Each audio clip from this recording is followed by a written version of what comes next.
Здравствуйте, на телеканале «Новый век» программа «Вызов 112». И сегодня мы расскажем о звонке 73-летнего мужчины в полицию с сообщением, что его родного брата застрелили во дворе. Он забрал мой паспорт, о том, что у меня справка, о том, что у меня нет туберкулеза. Куда мужчина пропал и зачем забрал документы своего ближайшего родственника? Покажем женщину, раненую в руку на улице Маршрутная. И как житель Казани решил свои финансовые проблемы, похитив из частного дома 5000 евро, которые потерпевшие хотели потратить на поездку за рубеж. Задержанный рассказал, что перелез через забор, затем проник в дом, откуда забрал денежные средства. Все это прямо сейчас. 73-летний мужчина, житель одного из домов на улице Галактионова в Казани, сообщил в полицию об убийстве своего родного брата. Они живут вместе, еще днем ближайший родственник вышел из квартиры, до половины 12-го ночи так и не вернулся обратно. Ожидая его, пенсионер не мог уснуть и услышал во дворе громкий хлопок, который был очень похож на выстрел. Связав отсутствие брата со стрельбой, мужчина пошел к соседям, позвонил в полицию и сообщил, что брата застрелили. На место тут же прибыли все оперативные службы. Брат пропал с моими документами. Он ждал своего ближайшего родственника весь вечер, волновался как за брата, так и за свои документы, которые тот забрал с собой. Зачем, не объяснил. Он забрал мой паспорт, о том, что у меня справка, о том, что у меня нет туберкулеза. Я проверялся, в больнице. Он все это забрал. Ушел, еще было светло и пропал. Ушел из дома, говорит мужчина, когда было еще светло. Прождал брата весь вечер. Наступила ночь, родственника все не было. Лечь спать не давало волнения. Позвонить ему не мог. Рассказывает, телефоны с собой никогда не берут. Они всегда лежат дома. У нас они все дома лежат, мы с собой не носим телефон. Нет. Нет, если по телефону позвонить можно. Нет, еще мы не носим, да. А его телефон дома? Да. Когда на беспокойство стали накладываться тревожные мысли, произошло то, что заставило 73-летнего мужчину побежать к соседям вызывать полицию. Вы позвонили в полицию? Да. Что? Может, слышал выстрел. Услышанный хлопок он тут же связал с пропажей брата и был уверен, его застрелили, о чем и сообщил в правоохранительные органы. Ну, смотрите, ушел светло, забрал мой паспорт. И уже вот сколько времени, его все нет. Сами думаете. Вы же здраво размышляете. Версию, что кто-то мог бросить петарду или источником хлопка могло стать что-то иное, мужчина наотрез отрицает. Салют-то с той стороны не бывает, там дома. Салют бывает вот с той стороны. Соседи вспоминают, не так давно была аналогичная ситуация. Пропажа брата, выстрел, сообщение в полицию. Вскоре пропавший пришел сам. Неделю тому назад ты сказал, что его застрелили, сказал. А потом пришел, да. Ну, живой же, никто никого не стрелял. Я не знаю, чем вас все убедить. Ну, не знаю, как увидеть. Ты мне тоже не объяснял, что вы застрелили. Это надоел тоже. Ну, как это надоел-то? Ты мне сам сказал. Я тебе сказал. Застрелили. Да. Ну, А что еще? А потом ради ко мне пришел. Выйти на улицу и посмотреть на двор своими глазами мужчина не решился. Не разубедили его и уверения полиции, что никто ни в кого не стрелял. Так же было и в прошлый раз. Было, тоже ждал. Я говорю, дай сам зайду. Ну, просто что-то против, что я туда заходил. Ну, посмотрел, что.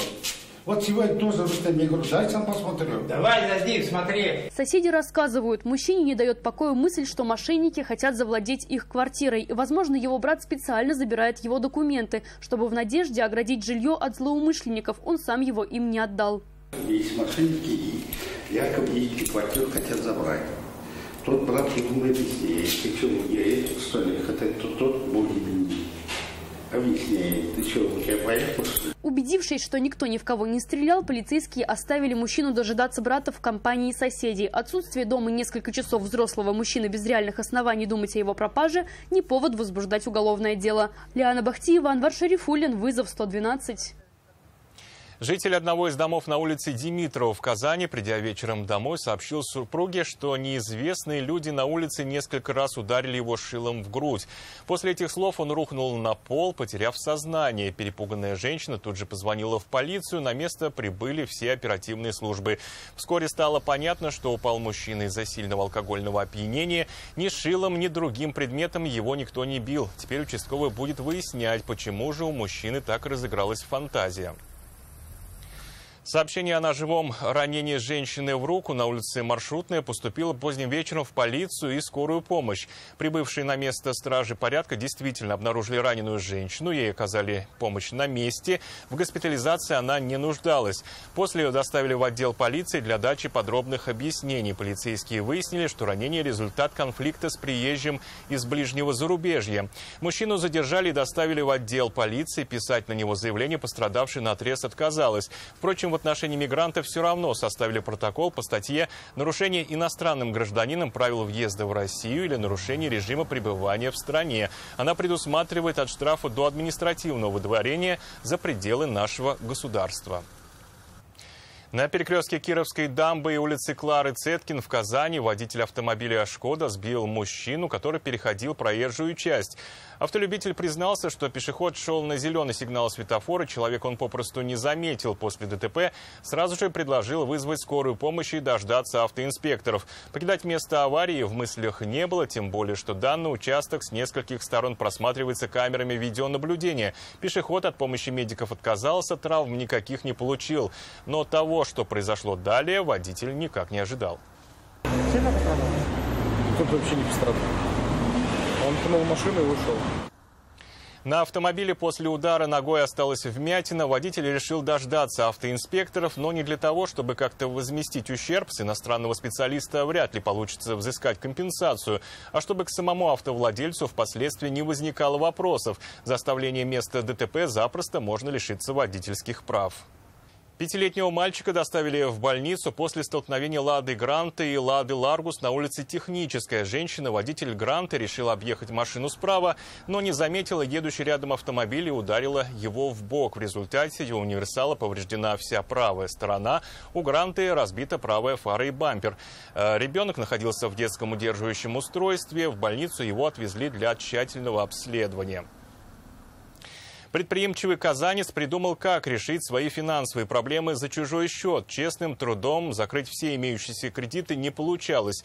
Именно по этой причине он решил взять деньги у других тайно и без спроса. В поселке Царицыно он присмотрел коттедж. Решил, что в жилище есть чем поживиться. Тем более, что проникнуть в него можно было, не привлекая к себе внимания. Мужчине удалось осуществить свой план, однако он не подумал, что по периметру участка, да и в самом доме были установлены камеры видеонаблюдения. Камеры наблюдения засняли мужчину на пути к своей мечте – закрыть долги перед банками. Шанс решить финансовую проблему увидел в частном доме, стоящем у оврага в поселке Царицыно. Решил, что если пробраться в него как раз с той стороны, то никто его не увидит. Так и было, но на то, что по всему периметру дома стоят видеокамеры, мужчина внимания не обратил. Именно эти записи и помогли выйти на подозреваемого. Проблем с проникновением в чужое жилище у него не было. Забор преодолел легко, заднюю дверь еще легче. Она была не заперта. В шкафу обнаружил спасение от всех своих проблем – 5000 евро. Задержанный рассказал, что перелез через забор, затем проник в дом, откуда забрал денежные средства. На похищенные деньги он закрыл кредиты, а на остаток купил себе сотовый телефон. Хозяева дома, когда заявляли о краже, сообщили, деньги лежали на путешествие, заранее обменяли рубли на иностранную валюту, собирались ехать за рубеж. Похититель, чтобы решить свои финансовые проблемы, конвертировал евро обратно в рубли. В настоящее время по данному факту возбуждено уголовное дело по признакам состава преступления, предусмотренного частью 3 статьи 158 Уголовного кодекса Российской Федерации «Кража, совершенная с незаконным проникновением в жилище». В отношении подозреваемого избрана мера пресечения в виде домашнего ареста. Статья предусматривает от штрафа в 500 000 рублей до 6 лет лишения свободы. Вердикт суда зависит в том числе от того, возмещен ли ущерб потерпевшим. Вероника Гайнуддинова, «Вызов 112». И это все, о чем сегодня мы успели вам рассказать. До встречи. Не бросайте вызов судьбе. Вдруг она его примет.